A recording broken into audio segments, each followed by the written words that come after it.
Optional subjects ఏమున్నాయో so complete analysis చూద్దాం. So ఇక్కడ మనకు ప్రిలిమ్స్లో మనకు సో పేపర్ 1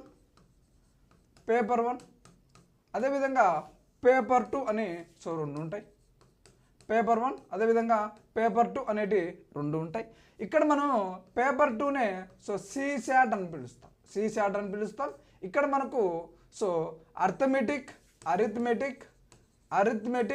అదేవిధంగా రీజనింగ్ ఉంటుంది. అర్థమెటిక్ అండ్ రీజనింగ్ ఉంటాయి. సో అదేవిధంగా ఇంగ్లీష్ కాంప్రిహెన్సెస్ ఉంటాయి. ఇంగ్లీష్ కాంప్రిహెన్సెస్ ఉంటాయి. సో ఇక్కడ పేపర్ 2 అనేది మనకు జస్ట్ క్వాలిఫైయింగ్ నేచర్.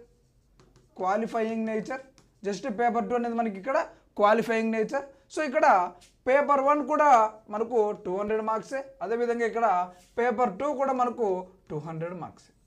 అయితే ఇక్కడ పేపర్ 1లో ఉన్నటువంటి సబ్జెక్టులు ఏంటో మనకి ఇక్కడ కీలకంగా ఇంపార్టెంట్. మీరు పేపర్ 1 కవర్ చేసేటప్పుడు కూడా మీరు సో మెయిన్స్ కూడా ఆ స్ట్రాటజీలోనే ప్రిపేర్ అవుతే మీకు ఈజీగా ఉంటుంది. అంటే ప్రిలిమ్స్లో ఉండే సబ్జెక్టులో మ్యాక్సిమం మనకు మెయిన్స్లో కూడా ఉండడం జరుగుతుంది. సో మనకు కరెంట్ అఫైర్స్ ఉంటాయి.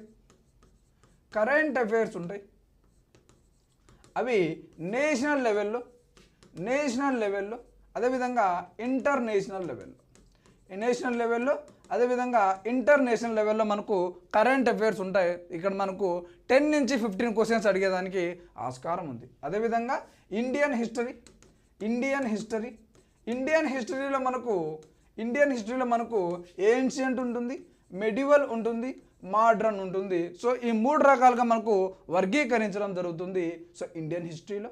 అదేవిధంగా ఇండియన్ ఆన్ వరల్డ్ జాగ్రఫీ అనేది ఉండడం జరుగుతుంది.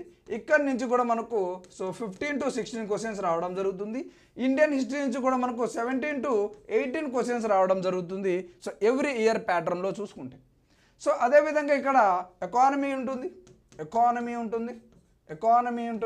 అదేవిధంగా సో ఎన్విరాన్మెంట్ అండ్ ఎకాలజీ ఉంటుంది.